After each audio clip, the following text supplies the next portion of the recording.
कर्म करे किस्मत बने, जीवन का यह मर्म, प्राणी तेरे हाथ में, तेरा अपना कर्म, तेरा अपना।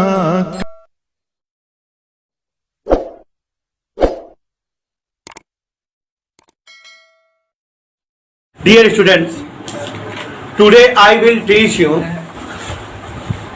complete numericals of lesson Gauss theorem. Means today I will teach you how to solve numericals of lesson Gauss theorem. Firstly, I teach you complete formula which are used for this lesson. सबसे पहले बच्चों हम लोग जो है Gauss theorem में जितने भी फार्मूलाज यूज होंगे उनको जो है आपके सामने रखते हैं। क्या क्या फार्मूले हैं, अगर फार्मूलों का ज्ञान रहेगा तभी आप चैप्टर को अच्छे से सॉल्व कर पाओगे। न्यूमेरिकल किसी बच्चे का तभी स्ट्रांग हो सकता है जबकि फार्मूले का नॉलेज रहे। तो ध्यान से देखिए जरा, एक एक फार्मूला हम आपको सिखाते हैं और आप सभी को समझ में भी आएगा। गॉस थ्योरम, प्यारे बच्चों ऐसे तो इसमें मुश्किल से 7-8 न्यूमेरिकल होने चाहिए, लेकिन हर टाइप के किताबों में 2 या 3 न्यूमेरिकल दे देता है, तो इसलिए 20-22 न्यूमेरिकल हो जाएगा। तो यहाँ पर आप सभी समझने का प्रयास करिए कि न्यूमेरिकल आप सबको आ सके। तो देखिए फार्मूले पहले एक्सप्लेन कर रहे हैं। सबसे पहला फार्मूला जो इस लेसन में यूज हुआ था वो क्यूबिक एंगल का था, और क्यूबिक एंगल का जो फार्मूला यूज होगा वो बेटा लिख तो दे रहे हैं, लेकिन पूरे लेसन में क्यूबिक एंगल से रिलेटेड कोई क्वेश्चन नहीं आएगा, ठीक है, बट फार्मूला नोट कर दिए गए। तो सबसे पहला जो इस लेसन का फार्मूला है वो क्यूबिक एंगल से रिलेटेड है।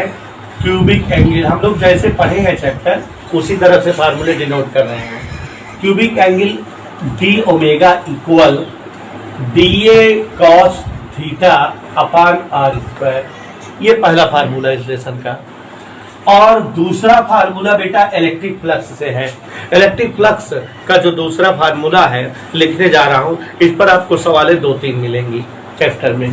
तो देख लो बेटा, इलेक्ट्रिक फ्लक्स गौर से देखिए, इलेक्ट्रिक फ्लक्स इस पर सवालें आपको मिलेंगी।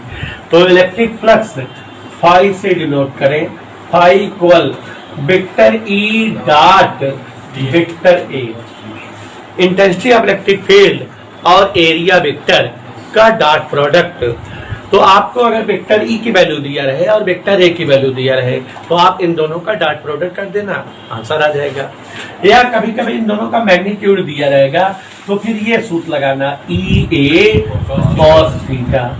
अगर मैग्नीट्यूड दिया रहेगा तो ये लगाना, वेक्टर में दिया रहेगा तो ये लगाना, ठीक है। और बच्चों उसके बाद जो है जो चैप्टर का नाम है गॉस थ्योरम, उस पर जो डिपेंडेंट पहला जो फार्मूला था फाई इक्वल 1/ε0 इनटू, इस फार्मूले का प्रयोग करेंगे, इस पर सवालें मिलेंगी। और प्यारे बच्चों आपको पता है कि हम लोग इसका एप्लीकेशन पढ़े थे तो 4-5 डेरिवेशन थे, तो 4-5 फार्मूले हैं। तो यहाँ देखो इंटेंसिटी ऑफ, गौर से देखिए, इंटेंसिटी ऑफ इलेक्ट्रिक फील्ड अलग अलग जो है डिफरेंट फिगर्स के लिए डिफरेंट थी। तो देखो सबसे पहले किसके लिए निकाले थे, याद करके बताइए। Intensity of electric field for hollow sphere या स्फेरिकल कंडक्टर, स्फेरिकल कंडक्टर, इसके लिए इंटेंसिटी आई थी बेटा E equal sigma upon ε0 into R square by are square, ये इंटेंसिटी आई थी। और जबकि जो है हमको स्फीयर के बाहर किसी पॉइंट पर इंटेंसिटी निकालना था, दूसरे इंटेंसिटी का फार्मूला आया था ये जो है E इक्वल सिग्मा अपान ε0, ये जो है सरफेस पर निकालना था। और तीसरा याद करो बेटा, अगर जो है इनर सरफेस में निकालना हो, सरफेस के अंदर, तो इंटेंसिटी क्या आई थी बेटा, 0। दूसरा टॉपिक देखो बेटा, स्फेरिकल इंसुलेटर। स्फेरिकल इंसुलेटर माने सॉलिड स्फीयर के कारण इंटेंसिटी। तो इसके इंटेंसिटी का फार्मूला याद करिए, कैपिटल ई बराबर rho upon 3 epsilon naught are cube by are square. ये पहला था कि आउटसाइड द स्फीयर। दूसरा क्या था बेटा, याद नहीं होगा आप लोगों को, रो upon 3 epsilon naught into capital are. ये बेटा एट द सरफेस इंटेंसिटी जानना हो तो फार्मूला था। और बेटा तीसरा फार्मूला था rho upon 3 epsilon naught into small r. जब जो है सरफेस के अंदर कोई पॉइंट हो वहां पर इंटेंसिटी जानना हो। याद आया बेटा। फिर उसके बाद बेटा कोई कंडक्टिंग वायर हो, कंडक्टिंग वायर, कंडक्टिंग वायर के कारण intensity. The formula for conducting wire intensity का फार्मूला आया था E equal 1/4 pi epsilon naught 2 lambda by r. ये फार्मूला था बेटा। ओके। और उसके बाद बेटा कल के केस में आपके डेरिवेशंस किए थे दो, उनके फार्मूले थे non conducting sheet, non conducting sheet अगर हो तो इसके कारण इंटेंसिटी का formula E equal sigma upon 2 epsilon not is the formula. और बेटा दूसरा था कंडक्टिंग शीट, नॉन कंडक्टिंग बजाय कंडक्टिंग शीट हो। ये थोड़ा सा शब्द नॉन कंडक्टिंग और कंडक्टिंग में जो है ध्यान रखिएगा, क्योंकि बच्चे जो है कंफ्यूजिया जाते हैं। तो बेटा इतने फार्मूले हैं जिन पर जो है हम लोग न्यूमेरिकल लगाएंगे इस लेसन में। एक बार हम आपको और एक्सप्लेन कर दें, ध्यान दीजिएगा। गॉस थ्योरम आपको जो है पूरा इसका न्यूमेरिकल लगाना है। For solving Gauss theorem there will be use of these formulas. इन सभी फार्मूलों के यूज होंगे। एक तरफ से देखिए, पहला फार्मूला है cubic angle d omega equal d a cos theta by are square. दूसरा फार्मूला है electric flux phi equal vector E dot vector a या ई ए कॉस थीटा। फार्मूले समझे रहोगे, चैप्टर नहीं भी पढ़े हो तब भी न्यूमेरिकल लगा लोगे। और बेटा एक फार्मूला गॉस थ्योरम से बनता है phi equal 1 epsilon naught into q. उसके बाद आपके सामने फार्मूले मैंने intensity of electric field for charged different figures. तो स्फेरिकल कंडक्टर के लिए intensity of electric field sphere के बाहर किसी पॉइंट पर sigma upon epsilon naught r square by are square. At the surface sigma upon epsilon naught, in the surface 0। समझ है बेटा। और स्फेरिकल इंसुलेटर हो अगर चार्ज तो उसके लिए इंटेंसिटी का formula outside the sphere rho upon 3 epsilon naught are cube by are square equal sigma by rho by 3 epsilon naught into capital R at the surface. और inside the surface small R हो जाएगा। और बच्चों फिर formula बताए थे conducting wire के लिए इतना E equal 1/4 pi epsilon naught 2 lambda by r. और यहाँ E equal sigma by 2 epsilon naught, ये नॉन कंडक्टिंग शीट के लिए है, कंडक्टिंग शीट के लिए। और भी कुछ फार्मूले हैं अगर आप ध्यान देंगे तो। कौन कौन फार्मूले? यहाँ बेटा सिग्मा सरफेस चार्ज डेंसिटी याद करिए। इस केस के लिए सरफेस चार्ज डेंसिटी क्या आई थी? Q upon 4 pi r square. याद आया बेटा? इस केस के लिए Q upon 4 pi r square. सभी लोग ध्यान दीजिएगा। और उसके बाद बेटा इस केस के लिए रो बराबर Q upon 4/3 pi r cube. और इस केस के लिए लैम्डा बराबर Q अपॉन आर। और इन दोनों केस के लिए सिग्मा बराबर Q अपॉन ए। तो ये बेटा सरफेस चार्ज डेंसिटी के फार्मूले थे। आपने पूरा लेसन पढ़ लिया है। पूरे लेसन में आपने ये सारे डेरिवेशंस पढ़े हैं, ये डेरिवेशन पढ़े हैं और इन पर डेफिनेशंस पढ़े हैं। और आपने देखा चैप्टर बहुत छोटा था। एक और बात बताना चाहूंगा आप सबके लिए सहूलियत के लिए। देखो बेटा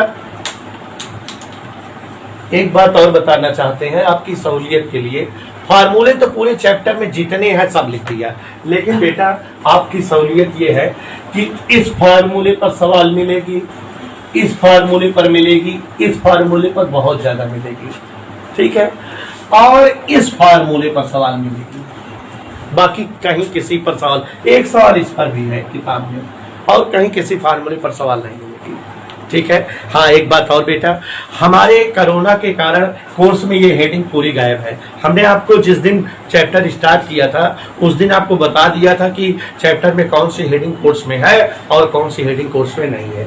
पढ़ाने को हम सब पढ़ा दिए बेटा, लेकिन कोर्स में ये वाली हेडिंग नहीं बताए थे ना, पहले दिन कट किए थे। क्यों पढ़ाए थे बेटा? ये हेडिंग कोर्स में नहीं है, लेकिन बुक वाले एनसीईआरटी में भी है, इस पर सवालें दे दिया है। तो बताओ, बिना इसको हम कराए सवाल तो नहीं लगवा सकते हैं ना, सवालें इस पर है कोर्स में, लेकिन ये डेरिवेशन कोर्स में, ठीक है, तो इसलिए एक्सप्लेन किए थे। डियर स्टूडेंट्स, क्वेश्चन नंबर 1 पढ़ रहा हूं, सुनिएगा। Electric flux passing through a Gaussian surface in vacuum is 1000 newton metre square per coulomb. What is the value of charge inside the surface? बहुत ही प्यारा प्रश्न है। और क्वेश्चन नंबर 1 समझिए। देखो बेटा, फिजिक्स में कोई भी क्वेश्चन निकालने लगाने के लिए एटमॉस जो दिया रहता है उसको लिख दिया करिए, अपने आप जो पूछता रहता है उस पर फार्मूला मैचअप हो जाता है। देखो कैसे कह रहा है, electric flux passing through a Gaussian surface. Electric flux दिया है तो हम तो इलेक्ट्रिक फ्लक्स को फाई से लिखते हैं ना, 1000 newton metre square per coulomb ऐसे दिया है। ओके, कह रहा है what is the value of charge inside the surface, अंदर कितना चार्ज है यही बताना है। अब आप देखो जरा, फाई के 3 फार्मूले हमने बताया है, याद करो। पहला फार्मूला है vector E dot vector A, और दूसरा है फाई इक्वल 1/एप्सिलॉन नॉट इनटू क्यू। तो फाई और क्यू है कि नहीं, तो वही गास थ्योरम लग जाएगा खट से। हमने बोला था ना कि ज्यादातर इन्हीं पर फार्मूले पर सवाल लगेंगे। 1/एप्सिलॉन naught Q implies q equal across multiply phi into epsilon naught. सभी लोग ध्यान दीजिएगा, वैल्यू पुट कर दे रहे हैं। तो देखो बेटा, फाई की वैल्यू 1000, एप्सिलॉन नॉट की वैल्यू हमेशा पता रहे, क्वेश्चन में दिया रहे या ना दिया रहे। अब ये बेटा 8.85, ये 1000 मतलब 10⁻3, 12 से 3 माइनस हो गया 9, और ये चार्ज है तो coulomb. It is the answer. कितना छोटा सा क्वेश्चन था, जल्दी से आ गया। Question number 2, 3 point charges plus 2 mu C minus 4 mu C and plus 1 mu C are placed inside a sphere. What is the electric flux linked with the surface? तो बेटा 3 चार्ज दिए हैं, हमको इलेक्ट्रिक फ्लक्स बताना है। जो जो दिया है राइट करते हैं बेटा। Look here, Q1 amount of charge Q1 plus 2 Meucci, और Q2 minus 4 mu C and Q3 plus 1 Meucci. और आप यूं ध्यान दीजिएगा, 3 चार्ज किसी स्फीयर के अंदर रखे हैं, टोटल चार्ज निकाल लें। Find the value of total charge, that will be Q1 plus Q2 plus Q3। हमने बेटा टोटल चार्ज निकाल लिया। टोटल चार्ज का फार्मूला क्या होगा? Q1 plus Q2 plus Q3।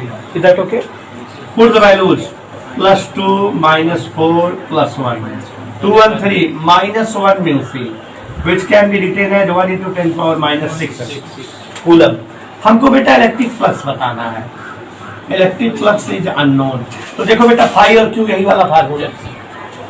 Eight once phi equal 1/एप्सिलॉन naught into, okay, 1/8.85 into 10⁻⁻12 into 1 into 10⁻⁻6। यहाँ पर ध्यान दीजिएगा बेटा, ये डेसिमल हटाएंगे तो ये जो है 0 बढ़ जाएगा 100। 100/885 डेसिमल लगाओ तो 1000, 1 टाइम्स जाएगा 885 कम 885 ऐसे, और 115 से बचेगा, डेसिमल है ही 1150, फिर 1 टाइम जाएगा इंटू 12 ऊपर गया, 12 से 6 माइनस होगा हम इसको चाहे तो लिख सकते हैं 1.1 इंटू 10⁵ और Newton metre square per coulomb है। It is the value of electric flux, value of electric flux. Question number 3, the electric flux passing through a spherical Gaussian surface of radius 10 centimeter with the point charge on the center is -10 into 10⁻³ Newton meter square per coulomb. Find the magnitude of point charge. दूसरा part इसमें पूछ रहा है, if radius of Gaussian surface is doubled, what will be the flux passing through it? देखो बेटा, जो जो question दिया हुआ है क्वेश्चन में वो सारी चीजें राइट आउट करते हैं। क्वेश्चन नंबर 3 पढ़ रहे हैं, सभी लोग ध्यान दीजिएगा। The electric flux passing through a spherical Gaussian surface of radius 10 centimetre. कोई स्फेरिकल सरफेस है, उसकी रेडियस कितना दिया हुआ है? 10 इंटू 10⁻² मीटर। जो दिया हुआ बेटा उसको राइट कर दिए। क्वेश्चन कह रहा है इलेक्ट्रिक फ्लक्स जो है उसके भीतर 10 into 10⁻³ electric flux -10 into 10⁻³ newton metre square per coulomb. It is the value of electric flux. Electric flux दिया है, फाइंड द पॉइंट चार्ज, उस चार्ज को बताना है। और इसी में एक पार्ट पूछ रहा है कि अगर रेडियस डबल कर दिया जाए तो इलेक्ट्रिक फ्लक्स जो है क्या हो जाएगा, ये चीजें हमसे पूछ रहा है। यहाँ पर बेटा इलेक्ट्रिक फ्लक्स 1.0 है। तो देखो बेटा क्वेश्चन बड़ा ही बेहतरीन है और ध्यान दीजिए, फाई है और क्यू है, यही वाले रिलेशन गॉस थ्योरम। देख रहे हो आप 3 क्वेश्चन लगाए लेकिन सब में यही फार्मूले का यूज हो रहा है। तो देखो बेटा, from phi equal 1/ε0 into Q, what is the value of Q? Q will be phi into ε0। Put the values, phi की वैल्यू 1 इंटू 10⁻³ ε0 8.85 इंटू 10⁻, सॉल्व करेंगे 8.85 इंटू 10⁻⁻9 कूलम। एक आंसर आ गया। दूसरा पार्ट हम पढ़ रहे हैं, सुनिएगा। कह रहा है if the radius of Gaussian surface is doubled then what will be the electric flux passing through it. बेटा रेडियस डबल कर दे तो इलेक्ट्रिक फ्लक्स क्या हो जाएगा? यहाँ पर ध्यान दीजिए सभी लोग दूसरे खंड में। फ्लक्स का फार्मूला क्या है? ये फार्मूला क्या प्रदर्शित कर रहा है? This formula is showing phi does not depend on radius. नहीं समझे? यहाँ पर फाई जो है किसके पदों में है? क्यू के पदों में। चार्ज तो कम ज्यादा हो नहीं रहा है। रेडियस चाहे कम करे, चाहे बढ़ा दे, चाहे घटा दे, चाहे जो करे, रेडियस डबल, ट्रिपल, हाफ, 1/3 कुछ भी, तो इलेक्ट्रिक फ्लक्स पर कोई इफेक्ट नहीं। इलेक्ट्रिक फ्लक्स जो है वही बना रहेगा जो पहले है, 1 इंटू 10⁻³। समझ है अभी? तो electric flux does not depend on the value of radius because it depend only on the charge. Hence, when radius become double, no changing will be done in the electric flux. Electric flux remain constant. समझ आया बेटा? तो आप सभी लोग जो है इन्हें करिए। Question number 4, a charge of 17.7 into 10⁸ coulomb is surrounded by a spherical Gaussian surface. Part 1, calculate the flux passing through Gaussian surface. Part 2, if radius of Gaussian surface is doubled, what will be the flux through Gaussian surface? इसी question का copy है। सही चीज बेटा, ये question लगवाना ही नहीं चाहिए, कह देना चाहिए बच्चों लगा लेना। ठीक है, मेरे साथ लगाते रहिए। देखो जरा, ये चार्ज ऑफ 17.7 इंटू 10⁸ कूलम। तो it is the value of charge 17.7 into 10⁸ coulomb. ये वैल्यू ऑफ चार्ज दिया है। हमसे बेटा 2 चीजें पूछ रहा है। पहला पूछ रहा है कि इलेक्ट्रिक फ्लक्स बताइए। क्या पूछ रहा है बेटा? और दूसरा पूछ रहा है कि अगर रेडियस डबल कर दिया जाए सरफेस की तब कितना जो है फ्लक्स होगा। तो पहले इलेक्ट्रिक फ्लक्स का formula 1/ε0 into Q, 1/8.85 into 10⁻⁻12, Q की वैल्यू 17.7 इंटू 10⁸। इसी कैलकुलेशन कर दो, you have the answer of electric flux. तो देखो बेटा, यहाँ ध्यान दीजिए जरा सभी लोग। इसको डिवाइड कर दो, 2 टाइम्स जाएगा, 885 2 जा 1770, 885 दूनी 1770, 2 टाइम्स जाएगा। ओके, यहाँ पर 2 इंटू -12 ऊपर जाएगा, 12 और 8 20, और ये क्या आ गया, Newton metre square per coulomb. First answer आ गया। सेकंड में कुछ करना ही नहीं है, कह रहा बेटा रेडियस डबल कर दिया जाए। अभी अभी हमने बताया था कि electric flux does not depend on the value of radius, when radius doubled it's electric flux so no change, इसका वैल्यू कांस्टेंट बनी रहेगी, इसमें चेंज नहीं होगा। फ्लक्स जो है यही बना रहेगा 2 × 10⁻20। क्वेश्चन नंबर 5 पढ़ रहे हैं। Calculate the electric flux passing through area vector S equal to 10 J cap in a stationary electric field vector E equal 2I + 3J - 4K।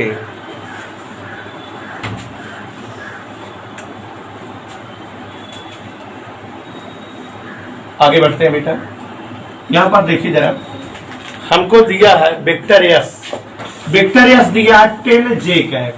Look here, इसको हम लिख सकते हैं 0I + 10J + 0K। ओके, और vector E दिया हुआ है 2I, बेटा 2I + 3J - 4K।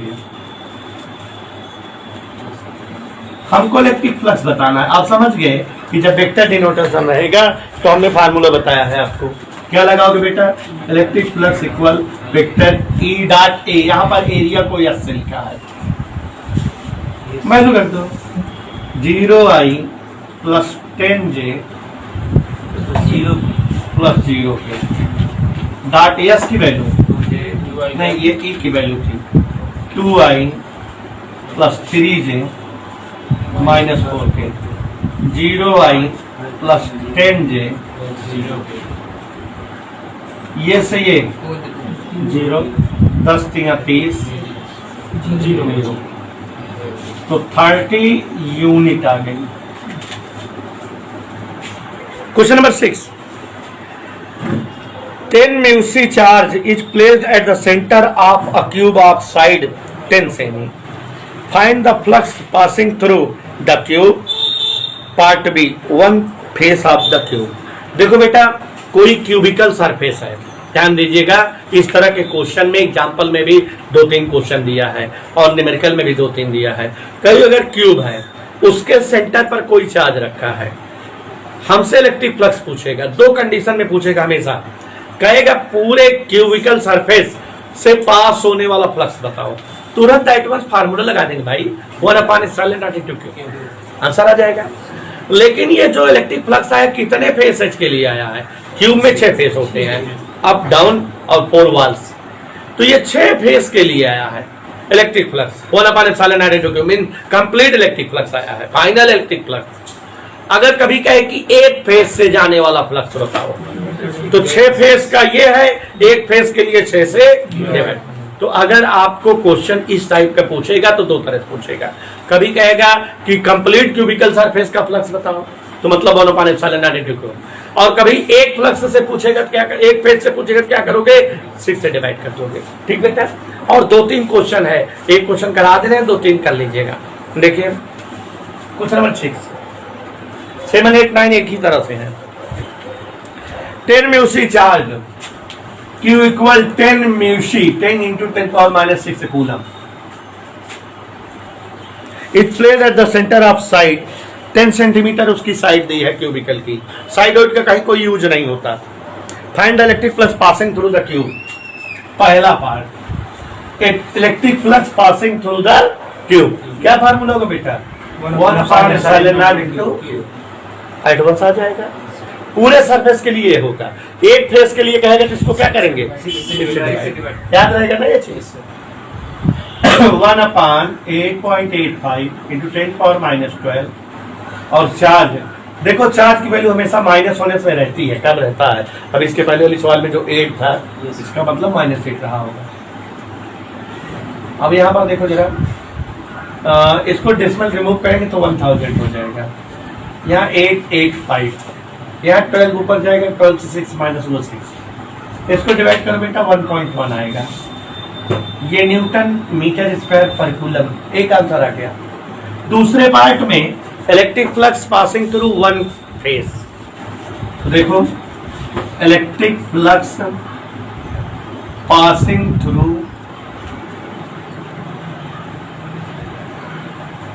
One phase क्या होगी बेटा?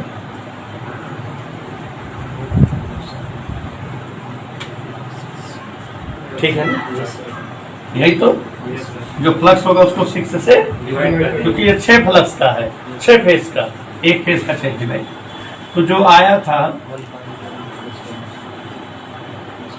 बेटा यहाँ डेसिमल एक पावर कम कर दो, 10⁵ पढ़ो, ये 11 हो गया। 6 से 11 को डिवाइड करो, 6 कम 6, 11 में 6 5, 6 48